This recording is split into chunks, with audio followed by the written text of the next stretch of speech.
Threads goes on a European vacation. We tell you exactly what's to come in 2024, and we offer some tips to get into the digital marketing world. Welcome to the first annual Strong Coffee Drip Christmas Spectacular. Now, you want to think about this for a second. Why is it called a Christmas Spectacular? There's a lot of reasons. Most of them you can't see on the camera. My desk is completely loaded in Christmas lights. You can only see one of them. It's right here. But trust me, there's lights all over my desk. I'll put some pictures on Instagram. And I am joined in this Christmas Spectacular by two guys that are definitely on Santa's naughty list this year, Duncan and Iain. Welcome, gentlemen. How are you? Great. Very Good well, to be thanks. here. Yeah. Excited to see everybody on Friday at the Christmas party in the office. We'll be eating the canned haggis, which has now made it to the office. There's no turning back. Duncan has a plane ticket, so he will be here. Duncan really will looking forward not to be it. eating the haggis. We'll see. We'll see. Stay tuned. So before we get started, something that I thought about last week, if you've watched some of the videos from last week, you'll notice that Duncan and Iain were very professionally dressed. Sports coats, I called them Miami Vice, Crockett and Tubbs from Miami Vice, and I felt very underdressed, and I'm not going to let that happen anymore. And seeing that it is the Christmas Spectacular, I decided to step up my game. You can see the other two guys did not this week, so I think there's going to be a clear winner when it comes to the fashion game on the drip this week. You'll go on Instagram and you'll sometimes see ads, and you'll be like, I think that ad is a scam. There's no way I'm buying that thing on that ad.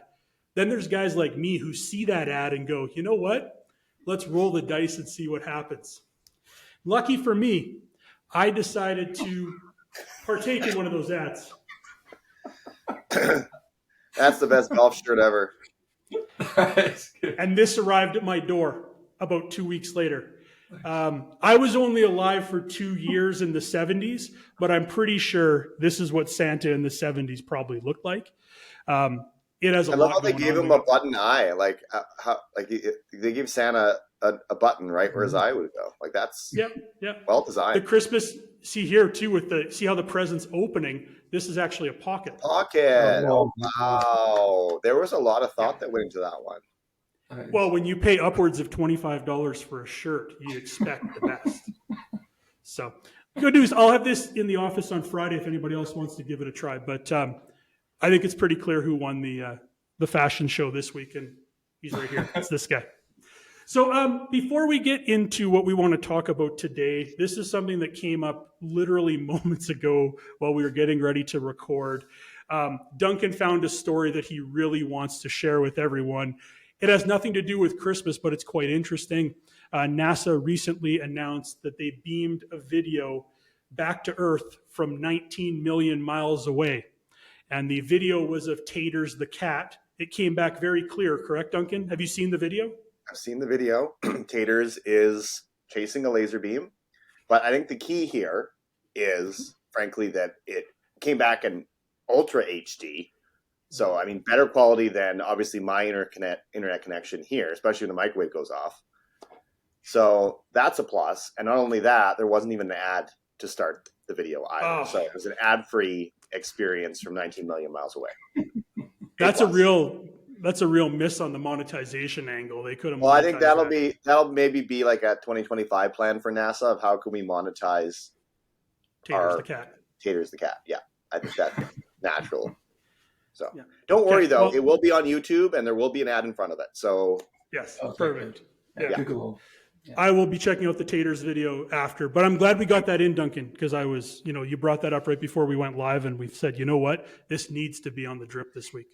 I'm sure We Taters stay relevant and current. Yeah. Okay, let's jump right into it. The first story is something that kind of just happened over the past few days.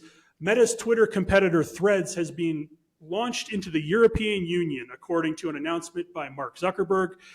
Initially introduced in the US and over 100 other countries in July, Threads is now available to 448 million people in the EU. To coincide with the EU launch, Meta is allowing users in the region to browse Threads without needing a profile, although posting or interacting with content will still require an Instagram account.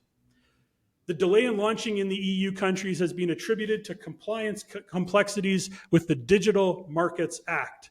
So we actually shared a poll a few weeks ago on our LinkedIn and Instagram asking people whether or not they even use Threads. Do they use it regularly? Do they even know what Threads is? And close to 75% of people that responded don't use Threads. And there was a decent chunk, I think about 15%, that have no idea what Threads even is. So in saying that, despite the fact that it's now launched in a larger portion of the world, moving forward, what do you think Threads needs to do to gain some ground when it comes to social media? What are some things that we think Threads may or may not do when it comes to potentially gaining ground? Because originally it was brought out as they called it the Twitter killer. It definitely hasn't done that. What does it need to do to stay relevant with people? No, nobody needs to be a Twitter killer. It's trying to kill itself. True. Very true. Yeah. What do you think, Duncan? What do you think about Threads? I know you don't have a lot of experience with Threads, but from the Taters view, the 19 million mile view, what do you think about what Threads could possibly do to be relevant? Well, look, I mean, Google has done a really good job of monetizing the platforms that it has that are for kind of the general public. Obviously, they have the business side of things as well. Meta has done that a little bit. I mean, you've seen them buy WhatsApp. Now they've created Threads. Now, I suspect that there is a lot of data passing happening between, Instagram and Facebook, because that's what you can advertise on. Since Threads is a social media app and WhatsApp is a little bit different, I suspect there's a lot of like data harvesting in general, which is why they've struggled to get approval in the EU. So, I mean, if Google can do it and they have this sort of network of sites that they can pull data from to show you ads, I gotta see Threads finding or really researching a way to get ads on that platform. And frankly, it may actually help them out, bring in some businesses that want to talk to people, but it may also just ruin the experience. So I think it needs to be done thoughtfully. It needs to be done well. But I really think, their game is really let's get as much data as possible. So if they can get more people using it, I see ads not too far down the road. Yeah, and I think for a lot of people, they would be like, well, that sounds counterintuitive. How are we going to get it to grow if there's ads? But you bring up a good point about maybe brands will begin to use it more when there's an opportunity to advertise along with their organic content on it. I know not too long ago, it only launched here in July, but a couple months ago, they started allowing people to use the desktop version of Threads, which I think helped brands get in the game because so many brands use the desktop applications to update and to be able to post across multiple channels, etc. So, I can't imagine ads are very far away. And will it give it a bump? Perhaps. We'll have to wait and see. Iain, another non-power user of Threads, what are you thinking? I think when it launched, obviously earlier this year, we saw a real spike at the very, very start. There was a lot of hype behind it. It was in the news and everything, and there was a huge spike in users at the very, very start, but that fell off quite quickly. And I think at the moment it seems like it doesn't have a real reason to get people to come back. Log in every day, check it out every day, kind of thing, and that's what you really need for a social media platform. So I think that finding whatever that is for them to get people coming back, checking it every day, logging in every day, and not have that same drop off. We may see the same thing in Europe as we did everywhere else. It's already launched, which is a big spike at the start, but without that, they're just going to see the same fall off. I guess working out what that is and implementing it would be a great start for them. Yeah. No, and you're right. It did have a big kick when it first got going here in July. And no, we got on it on day one because we'll get asked about it. We might as well be there to see what it's all about. And I'll open it periodically on my phone, but a lot of the accounts I enjoy following elsewhere aren't there. So, I would love to perhaps use it as an alternative to Twitter, but so much of the content I'm looking for isn't there right now. So what am I going to do? Sit there and hope it shows up? So I'm not sure what it's going to take in the long run, but it'll be interesting to watch. I think, like Duncan pointed out too, the idea of being a Twitter killer. I just don't think that's going to happen at this point. You kind of had your chance. You launched where you were attached to Instagram. Here comes the big launch, and you kind of took your shot, and nothing really happened from it. So I don't know if they have enough to be able to come back and really take it out. But at the same time, you don't have to be a Twitter killer. Go be your own thing and do good, and perhaps good things will happen. So we'll wait and see what happens with Threads. What's that? I was just going to say, if their goal is to be a Twitter killer, just really lean into that. At the moment they're not achieving that goal either. So if that is what they're hoping to do, then start bringing back some of the features that Twitter have dropped over the years that people were sad to see go. Things like that. Yeah, it's still missing a lot of the key features that would allow it to be something that would really rival Twitter. I know in one of the other episodes we mentioned the hashtags. I did posting on Threads the other day. I did experience the hashtag list or the hash list hashtag, and yeah, you are only allowed to use one, and it just shows up like a linked word, basically. But yeah, you're right. There are many features that there aren't enough. There isn't enough there to entice a lot of people to go over to it. So who knows what will happen moving ahead. And speaking of moving ahead, we have reached the end of 2023, and we look forward to the year ahead. There are sure to be some big digital marketing stories that will emerge next year. How will AI continue to completely change the marketing landscape? Will Elon drive Twitter into the ground? Will Mark Zuckerberg show real human emotion from his bunker in Australia, which apparently he's building right now? Each of you, give me one bold prediction looking ahead into 2024 from a marketing standpoint. Iain, start with you. Okay, my bold prediction. I want to give two bold predictions, although you only asked for one. My first is that text to video, I think, will really start to pick up in 2024. Obviously, in 2023, we saw text to images through tools like DALL-E and Midjourney and things like that. The pace at which they improved was incredible. And we're starting to see the first drips of text to video. So I think that's really going to take off next year. The other prediction I would make is I feel like probably Meta, but someone is going to come up with an option for ads whereby AI is used to create your ad. You just drop in your landing page and then they just make the entire ad for you. You just type in a landing page, a budget, and then it does the rest. And I think we may see something along those lines next year too. I mean, it already pretty much exists where it gives you recommendations that you can go and edit. But yeah, I mean, I don't think that's too far away. How good it optimizes, though, is the big problem. Indeed. And again, that goes back to the idea of AI being something that helps us as opposed to replaces us, because there's still going to be that human aspect where you need to look through things and say, yes or no, this makes sense for human beings. It might make sense from an algorithm standpoint, but for actual eyeballs, we need to rethink this. So I think there'll always be a place. And Iain, to your point too about the text to video, I was experimenting with a tool just the other day in regards to text to video, and it's pretty powerful. It's pretty interesting too. There's a lot of things that you could do with it. But again, yeah, I think that's something that could definitely continue in 2024 and really come more to the masses. Right now, there are some tools that are out there. You can use them, but I think they'll get integrated into tools that a lot more people use on a daily basis. Indeed. Duncan, look ahead. Look into your crystal ball. I should note too, Duncan, right before we started, we were trying to get in the Christmas spirit and you put those two stockings up behind you. So well done.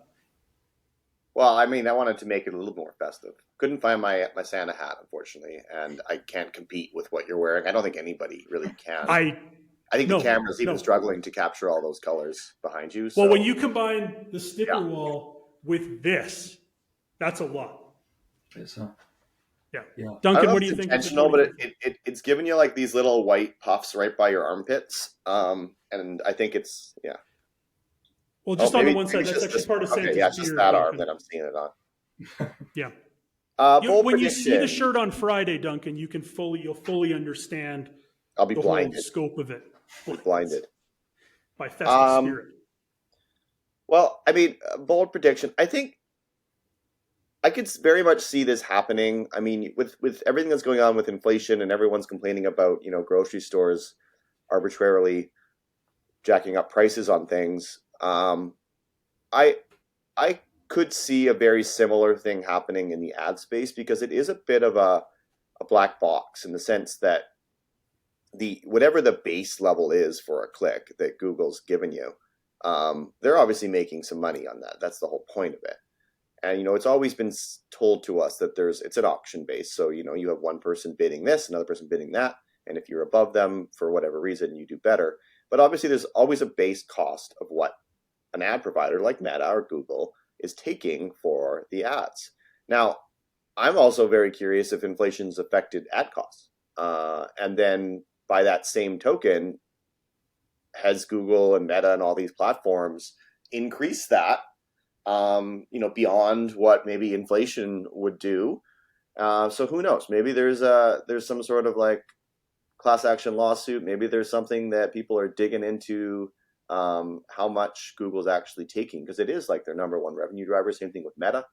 So I'd be very curious how ad costs have changed in a high inflationary environment. And I'm curious if it was overinflated, compared to, or similarly to what we're seeing a little bit in grocery stores. Because you're right. I mean, there are companies too. They have increased costs with people, with technology, with rent, with server space, all that kind of stuff. Yeah, like, will their costs go up to the end user, to advertisers as well?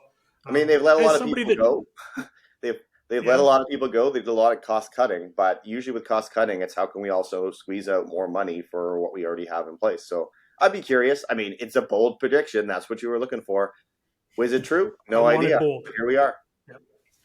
But you know what? Inflation is going to hit everything eventually. So why wouldn't it hit things like that too? And I guess for somebody running their own ads, the only way you're really going to do that is track your progress over time and see how much you're spending, because they're not going to come out and tell you they're raising their ad costs, right? You're going to have to figure it out for yourself. Like I say, it's a black box. You don't really know what their cut is of everything. So it's an interesting question.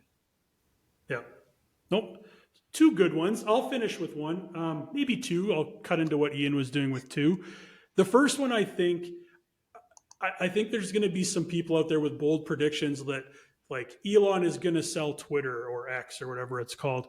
I don't think there's enough time for him to do something like that in the course of a year. I've never sold $1 billion company before, but I don't think it's something you just do on a whim on a Tuesday. I do think, however, I could see him stepping away. No, I haven't. No, not yet. But after he sees this shirt, he's going to be banging at the door to get in here. So I can get him one too. I do think, though, that Elon could somehow step back from Twitter a little bit and maybe let other people take the reins, if you will. So I think that could be a prediction that's a little bit more realistic than he's going to sell the whole thing. The other one, too, I would say, if you think of social as stocks, I would be buying hard on YouTube Shorts right now, and I would be selling on Facebook, I would be selling on Instagram, and I would be selling on Threads. And TikTok for me would be a slow buy as well, but not as high as YouTube Shorts. I think YouTube Shorts are going to have a massive year next year. They've already built the whole thing. YouTube knows what it's doing when it delivers video content. And I think it's just a matter of time for people to see, hey, there's another option out here to get short video content.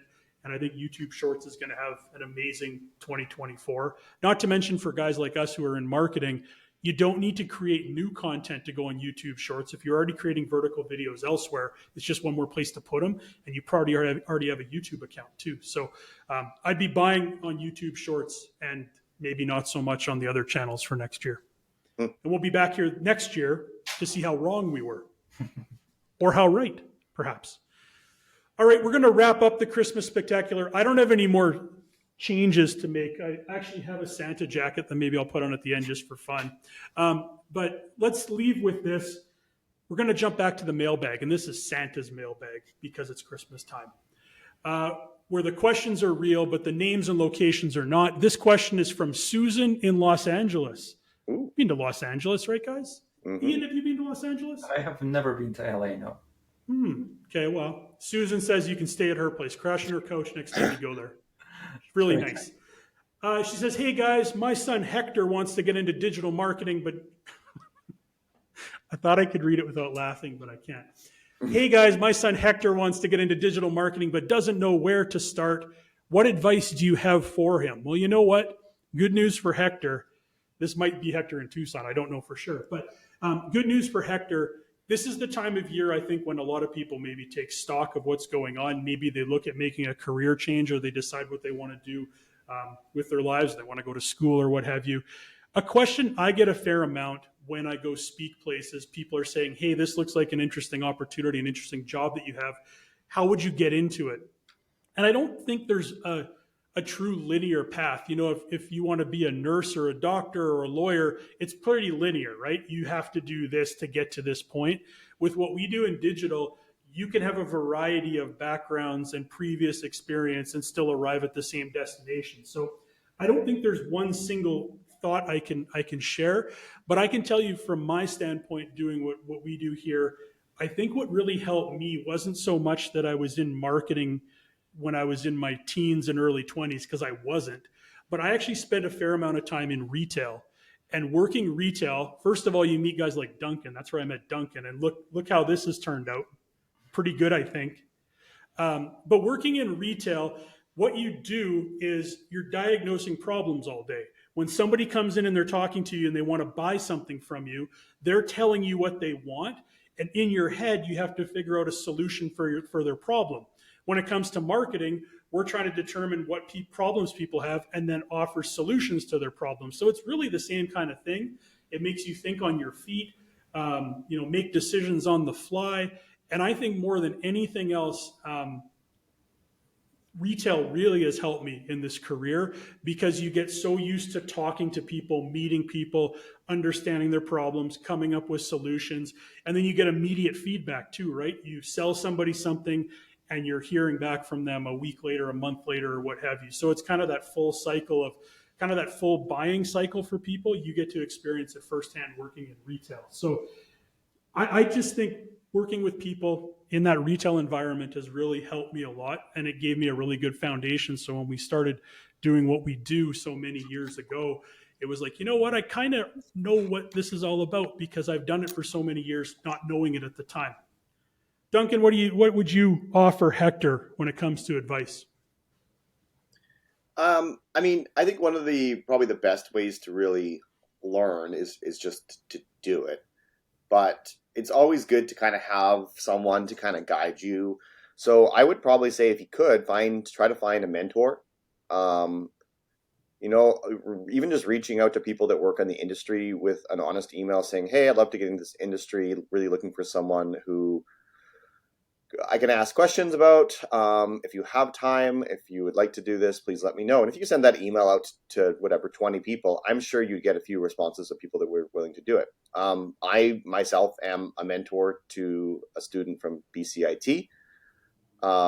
So I actually find it kind of fun and interesting. It's a nice way to give back a bit, but also, just connect with the people that are trying to get in this career. I can kind of guide them. I can encourage them. I can give them tips and tricks. I can give them, educational things to learn on, because frankly, in the end, working in this industry, you want to build people up below you that can do what you can do. So it's important. So like I say, I want people to, I love digital marketing. That's why I do it for a living, but I also want to kind of share that love and enjoyment with others. And when I see it in others, it's nice to kind of help guide and kind of mold them a bit with what I've learned over the years. And Iain was with me. We had a high school class in our office a couple of months ago, and we kind of gave a little presentation about digital marketing.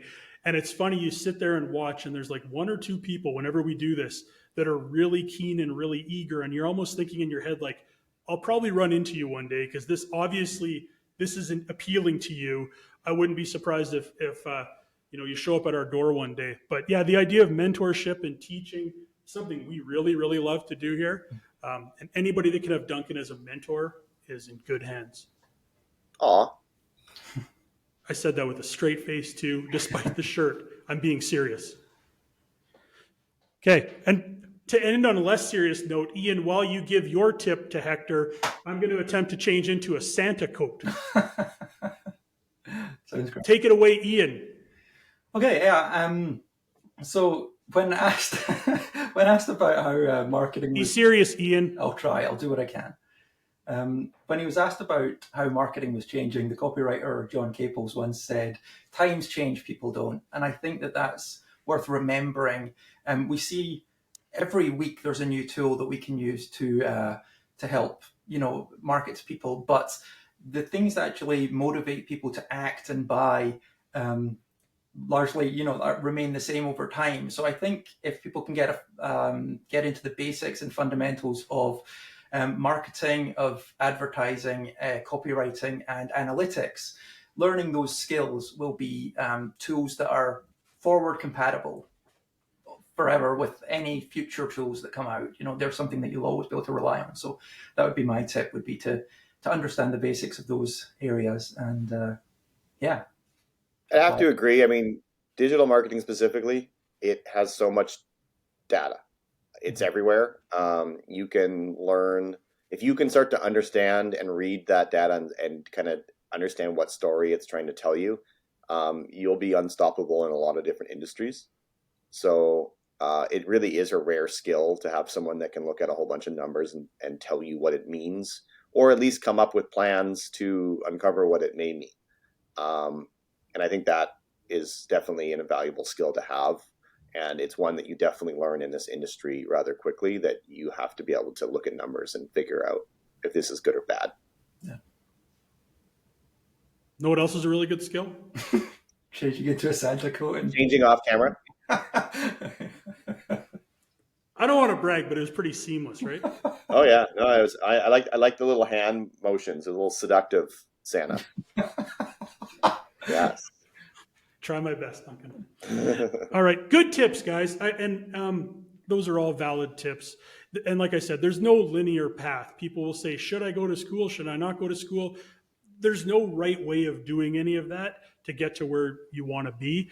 You just have to figure out what the best way forward for you is. And I think if you polled everybody in our office, everybody had different paths to get here. There wasn't a single solution for everyone. So some good tips, guys. I think Hector really will appreciate that, and hopefully Hector can find his calling in 2024. I hope he continues to write in as well. He's one of the biggest supporters of our mailbag section. All right, so without further ado, that's a wrap for this episode and for 2023. Thanks to everyone for watching, for listening. It's been a lot of fun to see the responses that we've been getting both in person and online. We very much appreciate the support. Be sure to follow us on YouTube, Instagram, LinkedIn, and wherever you get your podcasts. On behalf of myself, Duncan, Iain, and the entire team here at Strong Coffee Marketing, we hope you have a safe and happy holiday season. We'll see you back in January. Now, guys, stay out of the eggnog and let's get back to work. Goodbye. No everybody. promises. Bye. bye.